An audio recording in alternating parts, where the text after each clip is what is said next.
Apa, Pak? Kita mohon keadilan ya, Pak. Tolong, Pak.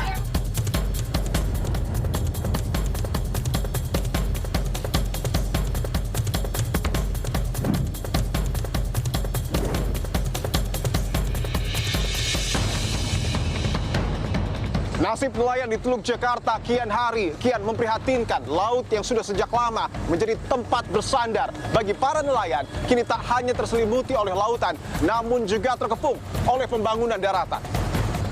Kawanan nelayan melakukan perlawanan bukan dengan unjuk rasa di jalanan, namun suara-suara lantang bergema di atas lautan. Pembangunan tol laut dan reklamasi yang kian marak di daerah Teluk melahirkan kekhawatiran bagi warga pesisir yang kian merasa tersingkir. Lalu bagaimana peran negara untuk memastikan hamparan laut tetap menjadi sandaran hidup bagi para nelayan? Inilah episode ke-69 di Poin Investigasi. Saya Diput Bahagia. Saya akan menelusuri dan mencari bukti secara langsung dari pesisir utara Teluk Jakarta.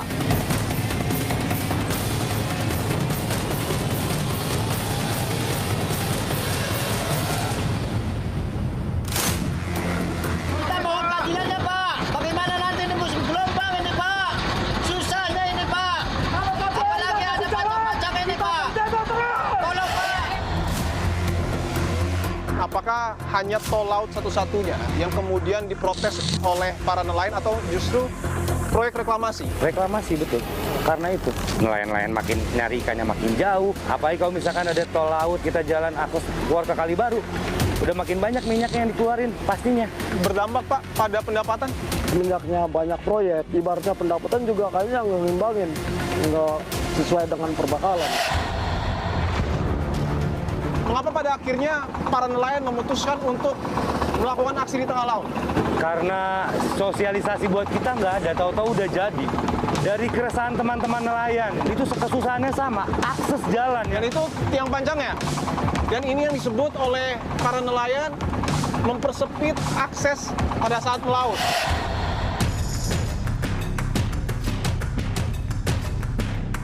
Ya, itu bisa dilihat ya, proses dari pemancangan tiang panjang dari tol laut yang saat ini terus berjalan meskipun sudah ada protes ya yang dilayangkan oleh para nelayan.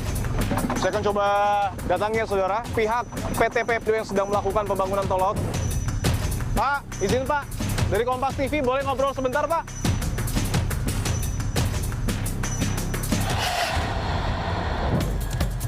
Dulu waktu sebelumnya ada reklamasi ini, ibaratnya nelayan bisa untuk mencari ikan di lokasi daratan ini. Sekarang semenjaknya ada reklamasi ini, nelayan nggak bisa untuk mencari nafkah. Bisa dilihat itu ada beberapa ekskavator ya yang sedang menguruk. Jarak yang kecil-kecil pun ada yang 4-6 meter supaya kapal-kapalnya tidak kurang kecil kita bisa keluar masuk. Dan setahu saya amdal itu sudah diperoleh Pemilu tahun 2023.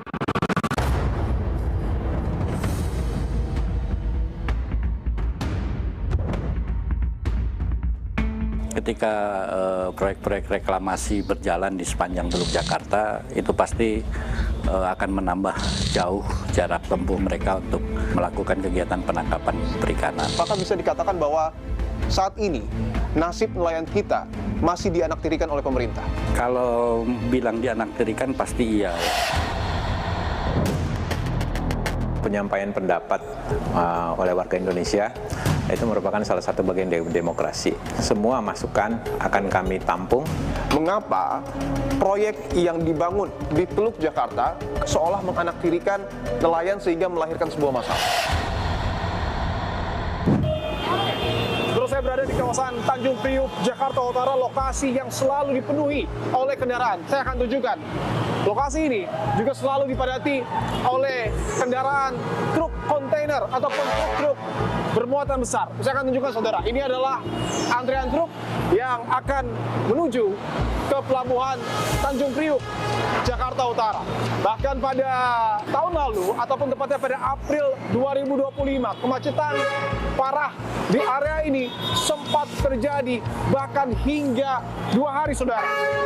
Oleh karena itu pemerintah dan juga pihak-pihak terkait akhirnya mencari sebuah solusi dengan membangun jalan tol laut ataupun New Priok Eastern Access yang nantinya diberfungsikan untuk mengurai kemacetan yang ada di sepanjang Jalan Tanjung Priok, Jakarta Utara.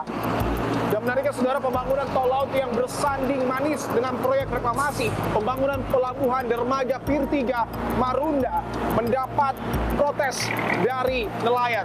Bahkan mereka melakukan aksi demonstrasi tidak di daratan, saudara, namun di atas lautan. Pada Selasa 14 April 2026, parade kapal nelayan terlihat berjejer mengarah keluar dari Muara Cilincing, Jakarta Utara. Kapal ini bukan bertujuan mencari ikan, namun mereka berlayar untuk melakukan aksi demonstrasi yang tak biasa. Mereka menggelar aksi demonstrasi di atas lautan. Tak hanya bersuara lantang di atas laut, para nelayan juga membentangkan spanduk di tiang-tiang pancang tol laut yang bertuliskan masyarakat pesisir tak akan terusir. Aksi yang tak biasa ini dilakukan sebagai bentuk protes dan perlawanan para nelayan terhadap pembangunan di sekitar Muara Cilincing, mulai dari pembangunan tol laut hingga reklamasi dermaga Pier 3 Marunda. Keberadaan proyek ini dinilai mengancam mata pencarian nelayan hingga membuat keberadaan mereka perlahan kian tersingkir. Pembangunan tol laut atau New Priok Eastern Access merupakan proyek strategis pemerintah yang diprakarsai PT Pelindo dengan anggaran mencapai 6,6 triliun rupiah. Tol laut Tanjung Priok dibangun sepanjang 6,6 km menghubungkan jalan tol Cibitung Cilincing ke Terminal Kalibaru, Pelabuhan Tanjung Priok, Jakarta Utara. Pembangunan tol laut di Tanjung Priok bertujuan untuk mengurai kepadatan seiring meningkatnya aktivitas truk kontainer yang hendak masuk atau keluar area pelabuhan. Sementara di sebelah tiang pancang tol laut, reklamasi nampak membentang di pesisir kawasan Tanjung Priok. Reklamasi tersebut merupakan pembangunan pelabuhan atau dermaga Pier 3 Marunda yang dibangun oleh PT Karya Citra Nusantara yang ditargetkan rampung pada tahun 2026. Laut yang disulap menjadi daratan ini disebut oleh nelayan telah mempengaruhi penghasilan mereka.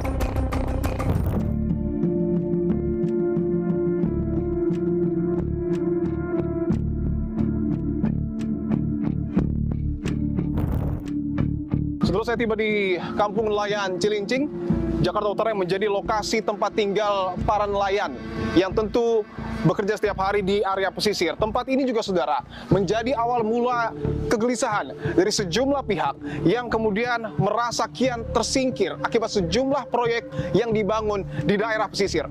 Saya akan lakukan investigasi, saudara, secara langsung untuk melihat seperti apa tiang-tiang pancang tol laut, termasuk juga reklamasi pembangunan pelabuhan dermaga Pier 3 Marunda. Tapi saya tidak akan sendiri, saya bersama dengan Bang Edi selaku Ketua Komunitas Nelayan Cilincing dan juga dengan Pak Wasran, nelayan dari Kampung Nelayan Cilincing. Bapak, terima kasih untuk waktunya. Pertama saya ingin tanyakan dulu ke Bang Edi dan Pak Wasran. Bang Edi dan Pak Wasran pada 14 April mengikuti aksi demonstrasi di tengah laut? Ikut, saya ikut. Pak Wasran juga, Pak? Ikut. Oke. Yang menjadi pertanyaan adalah bahwa aksi tersebut tidak bisa dianggap biasa karena suara-suara lantang itu tidak disuarakan di daratan, melainkan di atas lautan. Saya ingin tanyakan, apakah aksi tersebut menggambarkan kekhawatiran dari masyarakat pesisir yang seolah kian hari semakin terasa tersingkir dan terusir? Betul, betul. Di sini kita ngerasanya itu kita nggak dikasih akses untuk keluar masuk yang enak buat nelayan. Oke. Jadi akses tembok kiri kanan 40 meter tapi ujungnya kecil, jadi kayak corong. Walaupun ada dari pemerintah pembangunan, minimal ada sosialisasi juga buat kita nih para nelayan. Mau dibuat apa kampung kita, mau dijadikan apa kampung kita. Pak Wasran, ketika melaut, Pak, Laut. tentu akses satu-satunya ini ya, Pak, ya? Iya. Dan tol laut itu mengganggu aktivitas Bapak dalam berlayar? Ibaratnya untuk nelayan itu ya terasa terganggu kalau sampai dipersempit begitu. Kalau bisa akses keluar masuk itu jangan sampai dipersempit gitu. Soalnya itu akses cuma satu-satunya, satu jalur doang untuk keluar masuknya nelayan itu. Karena di ujungnya kecil, terus angin bisa dari mana aja. Water bridge itu kan terbuat dari batu. Kapal kita kan dari kayu. Saat ada ombak yang nerpa, kena bisa hancur kapal kita. Saya ingin tanyakan, apakah hanya tol laut satu-satunya yang kemudian diprotes oleh para nelayan atau justru proyek reklamasi, pembangunan dermaga Pier 3 Marunda juga menjadi keluhan masyarakat. Reklamasi betul. Karena itu di sana dampak reklamasi itu kan pasti air, karena pengurukan itu bakal kemana-mana. Nelayan-nelayan makin nyari ikannya makin jauh. Apalagi kalau misalkan ada tol laut sama reklamasi ini tetap kita jalan akses keluar ke Kali Baru. Udah makin banyak minyaknya yang dikeluarin pastinya. Oke. Berdampak Pak pada pendapatan? Ya tetap berdampak. Semenjaknya banyak proyek, istilahnya ada pembangunan yang lagi dibangun, ibaratnya pendapatan juga kayaknya nggak ngimbangin, nggak sesuai dengan perbakalan. Kalau dulu kita maunya risiko untuk perbakalan 200 itu pendapatan kita kadang-kadang bisa 400, 600 itu kan bisa kita untuk nutupi perbakalan gitu. Masih ada lebihnya lah 200 kan gitu. Kalau sekarang kita udah modal ke tengah, biayanya 400, kadang-kadang penghasilannya belum tentu dapat 400.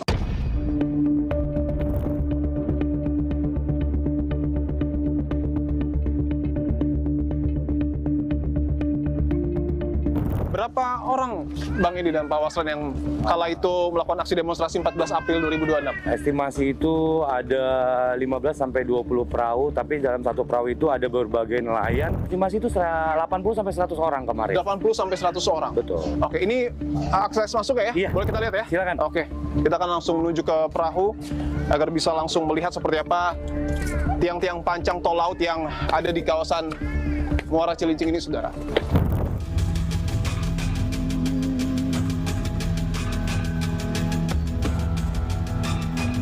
Saya lihat ini air laut ya, Ya. bahkan berwarna hitam. Ya. Apa Limbah. yang terjadi? Limbah. Limbah. Limbah. Nah, kenapa nelayan lebih jauh sekarang nyarinya? Karena ya mungkin limbah dari mana kita nggak tahu nih. Dulu sebelum banyak perusahaan itu kita masih bisa ada ikan di sini. Kita Di sini masih bisa ada ikan? Masih yang ada ikan. Ubur-ubur masih banyak di depan ujung sono tuh ubur-ubur. Masih bisa mancing di ujung laut sana juga masih bisa banyak ikannya.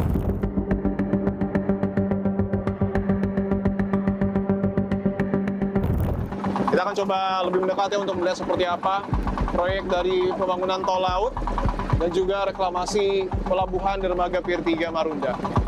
Mengapa pada akhirnya para nelayan memutuskan untuk melakukan aksi di tengah laut? Karena sosialisasi buat kita nggak ada, tahu-tahu udah jadi.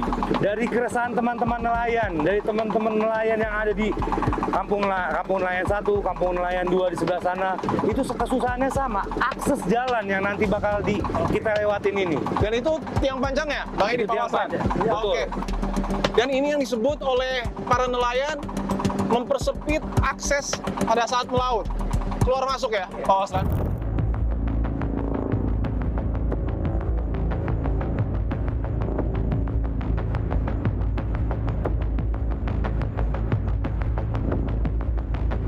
Saya akan tunjukkan sekali lagi, saudara. Ini adalah proyek reklamasi pembangunan dermaga Pier 3 Marunda.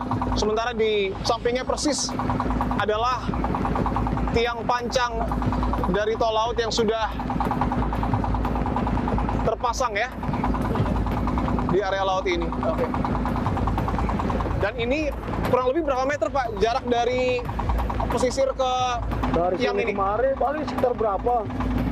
Itu 40 ada meter. dari sekitar 20 sampai 30 meteran. 20 sampai 30 Iya, meter. dari tembok sini ketemu ujung dabung. Ujung tiang pancang itu ya. Dan jarak kurang lebih 20 meter itu tidak cukup untuk jalur keluar masuk. Soalnya di sini kan ombaknya terlalu gede. Kalau musim barat ini kan ombak itu benturan gitu. Oke. Jadi posisinya perahu kan kalau mau dari ombak di sini kan ngantemnya ke sana. Ngantemnya ke sana, Pak, ya? Misalnya ada dam. Sengaja kan perahu bentur dam itu. Itu ada tulisan jalur perahu ya. Iya. Artinya hanya satu-satunya akses melalui jalan ini yang hanya memiliki lebar kurang lebih 20 meter. Dan itu ada spanduk yang dipasang, Bang Edi, ya. bertuliskan warga pesisir tak akan terusir. Apa maknanya? Sebelum jauh teman-teman yang bangun tol ini dan reklamasi itu kita udah di sini. Jadi kita nggak pengen pindah, kita nggak pengen pergi dari tempat kita. Karena yang dititipin sama orang tua kita, jaga tempat kita, jaga laut kita. Ada juga tulisan-tulisan, ada pekerjaan pemancangan, dan juga ada instruksi untuk kemudian mengurangi kecepatan perahu ketika melintas. Ini sudah ada dari bulan sebelumnya puasa pemancangan. sebelum puasa. Ya kalau mau pemancangan ini adanya di posisi pengarugan itu aja lurus, mending nggak terlalu kemari gitu. Dan sekali lagi saya ingin tekankan karena klaim dari pihak PT PP ataupun PT Pelindo sudah melakukan sosialisasi kepada para nelayan. Ini dibantah oleh Pak Edi dan juga Pak Waslan. Pemberitahuan pertama aja, tanggal 8 Agustus di tahun kemarin, 2025. Kesini kita nggak ada sosialisasi lagi. Artinya hanya satu kali. Satu kali, bukan sosialisasi dong itu. Pemberitahuan kali Hanya itu. pemberitahuan. Hanya pemberitahuan. Tidak dijelaskan bagaimana kemudian mekanisme pembuatannya, termasuk jalur-jalurnya. Iya. Dan saya akan tunjukkan ya, itu memang kalau kita melihat dari tengah laut, terlihat jelas bahwa nampaknya rentang jarak 20 meter itu memang tidak besar ya.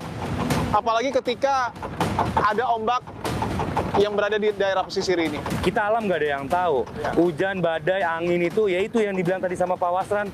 Kalau misalkan ini kebentur kan ada NCNCD itu kan, di bawahnya ada water bridge. Nah, itu yang jadi masalah buat kita. Kalau misalkan kita kapal bisa kena sampah kan berhenti tuh. Di tengah jalan situ dia minggir, dar.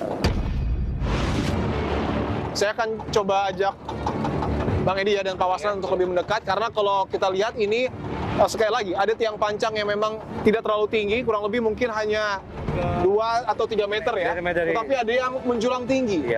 Dan bisa dilihat ya dengan jelas bahwa sedang ada proses tingginya pengerjaan. Udah ukuran segitu Mas tingginya. Dan itu bisa dilihat ya, proses dari pemancangan tiang pancang dari tol laut yang saat ini terus berjalan meskipun sudah ada protes ya yang dilayangkan oleh para nelayan.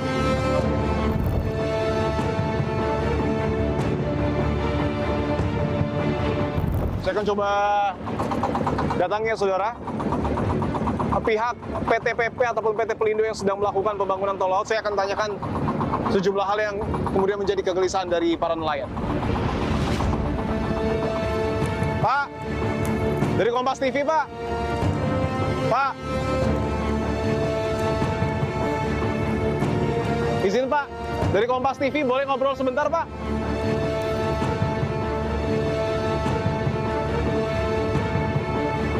Kita akan coba tunggu ya, karena tadi ada 2 orang yang nampaknya mencoba ke bagian dalam untuk berkoordinasi, tapi saya tidak tahu apakah saya diizinkan untuk berkomunikasi atau bahkan mungkin untuk turun ya. Saya sudah menunggu kurang lebih 5 menit sudah, tapi nampaknya belum ada pihak yang kembali lagi untuk memberikan konfirmasi kepada kami, tapi saya akan coba datangi lagi ya. Ada 1 orang yang sedang duduk di pinggir dari tempat pembangunan proyek ya.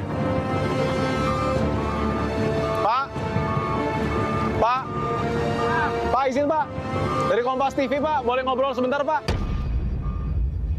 Bahwa seluruh kegiatan NPEI dilaksanakan sesuai ketentuan yang berlaku dengan mempertimbangkan aspek keselamatan, kelancaran aktivitas nelayan, dan keberlanjutan lingkungan.